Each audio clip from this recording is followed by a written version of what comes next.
Let's revise PPE India 16 या फिर AS 10 इन 3 minutes. Part 1।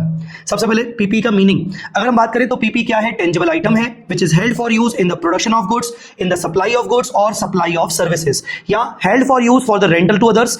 Renting आपकी मेन बिजनेस एक्टिविटी होनी चाहिए, या फिर हेल्ड फॉर एडमिनिस्ट्रेटिव पर्पस। साथ ही साथ expected to be use for more than 12 months. अगर पीपी का टेंजिबल आइटम एक्सपेक्टेड है कि 12 महीने से ज्यादा पीरियड के लिए चलेगा तो हम उसको पीपी मानेंगे। सेफ्टी इक्विपमेंट्स को भी आप पीपी मान सकते हो, ऑल्दो वो आपको डायरेक्टली इकोनॉमिक बेनिफिट्स नहीं देते, बट वो एडमिनिस्ट्रेटिव पर्पस के हिसाब से आप बोल सकते हो। बायोलॉजिकल एसेट्स की बात करें तो बायोलॉजिकल एसेट्स में लिविंग प्लांट्स आते हैं और एनिमल्स आते हैं। बियरर प्लांट पीपी होगा, नॉन बियरर प्लांट इंडेस 41 में जाएगा, मतलब एग्रीकल्चर में चला जाएगा। एनिमल्स की अगर बात करें तो एनिमल्स अगर एग्रीकल्चर एक्टिविटी में हो रहे हैं तो पीपी नहीं होगा, और अगर बिजनेस में यूज हो रहे हैं अगर एनिमल्स तो वो पीपी में कंसिडर किया जाएगा। अब आता है कि हम पीपी को रिकॉर्ड हमें कब करना चाहिए। पीपी को हमें रिकॉर्ड तब करना चाहिए जब ऊपर तो ये पीपी फाइनल हो गया कि टेंजिबल आइटम है और ये कंडीशन फुलफिल हो गई है, बट साथ साथ हमें क्या फ्यूचर में इकोनॉमिक बेनिफिट्स मिलेंगे ऐसा एक्सपेक्टेशन है।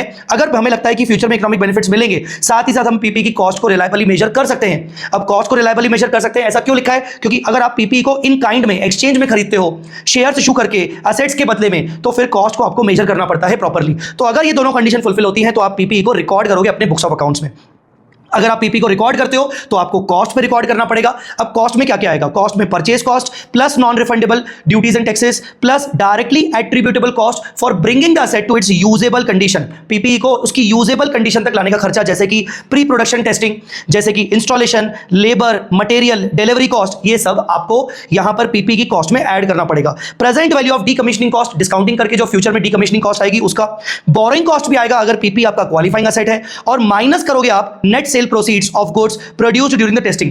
प्री प्रोडक्शन टेस्टिंग के दौरान जो भी आपने गुड्स प्रोड्यूस किए, उन गुड्स को जब आपने सेल किया होगा तो उसका नेट सेल प्रोसीड्स आप यहां पर पीपी की कॉस्ट में से माइनस करोगे, क्योंकि आपने प्री प्रोडक्शन टेस्टिंग का एक्सपेंस प्लस किया था। तो ये सब आपकी कॉस्ट का पार्ट आ जाएगा। अगर आपने पीपी को एक्वायर किया है for a credit period beyond normal credit period, 2-4 महीने का क्रेडिट समझ में आता है। अगर आपने 1 ईयर 2 ईयर के क्रेडिट पीरियड पर आपने पेमेंट करोगे तो जो भी अग्रीड वैल्यू है पीपी का, जो आपने परचेज प्राइस है, अग्रीड वैल्यू है जो भी आपको पे करना है, उसकी प्रेजेंट वैल्यू निकालकर आप कॉस्ट मेजर करोगे। So cost will be the present value of the agreed amount. जो डिफरेंस आएगा वो इंटरेस्ट रहेगा, और इंटरेस्ट आपका P&L में जाएगा।